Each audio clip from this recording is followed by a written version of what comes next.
Hi, this is Kirk Laughlin from Nearshore News Desk here for Nearshore Americas. I'm here in Tegucigalpa, Honduras, in front of the Presidential Palace, a place that's gotten a lot of international attention over the last 6 months, largely because of a coup that happened last summer. We've come here on behalf of Nearshore Americas to find out exactly how this will impact the emerging global services industry of this country. Clearly, after spending a few days with Honduran folks, Honduran business people, there is no question that Honduras people are ready to move on. The bigger issue is how can the country improve on its perception? Not many people know that there's over 400 English schools in this country and a tremendous ability in English overall. We thought it would be very important to get a perspective from somebody high level in the government here in Honduras. So we're going to sit down with the new investment minister, Mario Canahuati, and ask him exactly how Honduras will overcome some of these challenges. We're here in Tegucigalpa on the ground to learn more about the opportunity for global services investors in the BPO community. Obviously, when you talk about Honduras, you can't help but understand that the last 6 months has been fairly disruptive in the political landscape. However, it doesn't eliminate the fact that there is great potential in this country. We wanted to get a better understanding of what that means, and can't be a better person than Mario Canahuati, who's the new Minister of Investment for Honduras. He'll be stepping into this role in the next couple of weeks. And Mario, to start out, I know that you're a business person yourself, so coming potentially as a U.S. investor, some person coming to this environment, coming to this market, what kinds of things do you think they're looking for in the Honduras marketplace? Kirk, like every investor, what the investor wants is to make sure that their money is guaranteed, that they're going to be able to have a return on their investment and that it's going to be sustainable. No doubt that Honduras provides all the different potentials to make business, not only on the manufacturer area, which has become very strong for us, but on tourism, on forestry, and particularly in agro industry. Now we have a big potential to go into call centers that no doubt having the possibility of the number of bilingual schools that we have in the country, 416 in 17 of the 18 different states. That's a new initiative that we wanted to promote. So as a government, we want to make sure that the rule of law is established as a guarantee for that investment. We are making sure that all the infrastructure in terms of electricity, telecommunications, and roads are being taken in consideration. At the same time, that we adjust the education to the type of activity that will make sure that we will have the professionals or the resources to accompany these new investments. Mm-hmm. So no doubt that Honduras provides a variety of options for the investors of not only the U.S. but all parts of the world, particularly because we are 2 hours away from the U.S. and we are in the middle of Central America. That makes us adequate for any type of investment. Not only to send our products through the Atlantic to promote investment in the East, but through the Pacific to promote investment on the West. Mm-hmm. So clearly there's been a fair amount of disruption politically in this country in the last 6 months. What would be your message to U.S. investors with that in mind?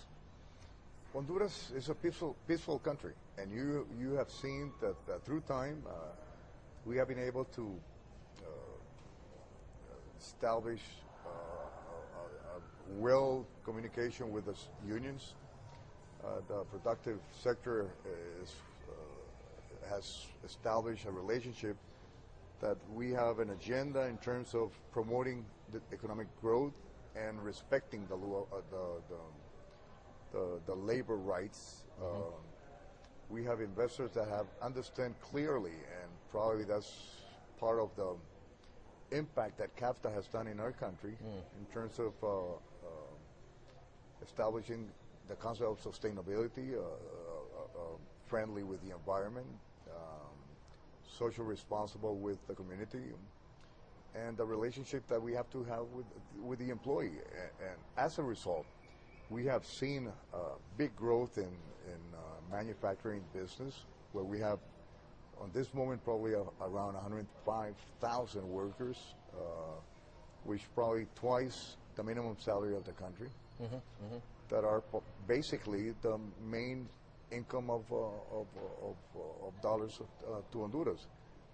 So what we expect is that this political process will end as soon as possible because of the commitment that we have with the people. No doubt that something happened on the 28th, but we cannot anchor ourselves to the past when the new president was elected to make a change. And he's got a big responsibility to make sure that he responds to the necessities of the country. And some of those necessities are employment, are how to make sure that we can increase the income of the people, and with that economic growth, to have the money enough to respond to the social responsibility that we have as a government in terms of public schools, health, and housing.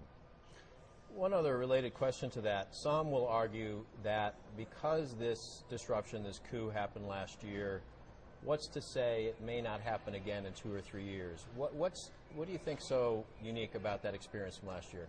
Well, that's probably one of the biggest challenges that we have. No doubt that we cannot change what happened on the 28th, and we're not going to debate if it was right or it was wrong. What we want to make sure is that it doesn't happen again. And President Lobo is working in terms of revising the laws to make sure that if a change has to be done in terms of the Constitution, in terms of the laws that will protect and blend, that this initiative or this action that was placed on the 28th will never happen again. So no doubt, the President Lobo has a big commitment with the community, with the international community, because we need to have the credibility enough to make sure that he understands that the rule of law is important, that that democracy has to be sustained with the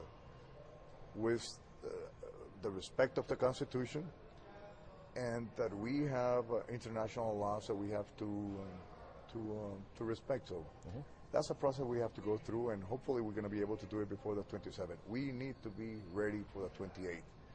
Our people have big expectations, but we're talking about 72% poverty, and we're talking about a population that is 50% under 25 years old. We need to make sure that we create enough expectations, and not only in fantasy or in theory, but in real actions, that they will have through initiative of the government the possibility of a better alternative of life.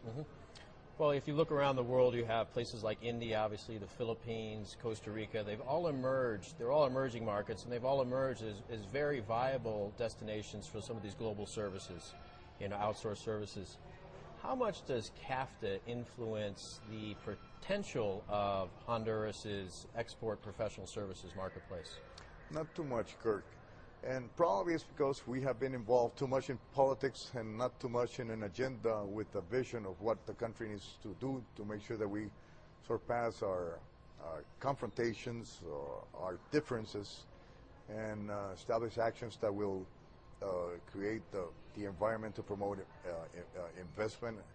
And with that investment, again, to make sure that we can incorporate more people to the formal economic activity. When we see our economy is concentrated on very few products and in very few people, and we need to change the concept of economic growth to make sure that we have a broadened spread of growth, taking in consideration that we have 298 small communities and 18 different states with a lot of different resources that can promote investment, that can promote growth and promote benefits, sustainable benefits for different communities. So no doubt that that's one of the biggest responsibilities that we have, to make sure that we take advantage of a negotiation that has opened our doors to the biggest market that is in the world.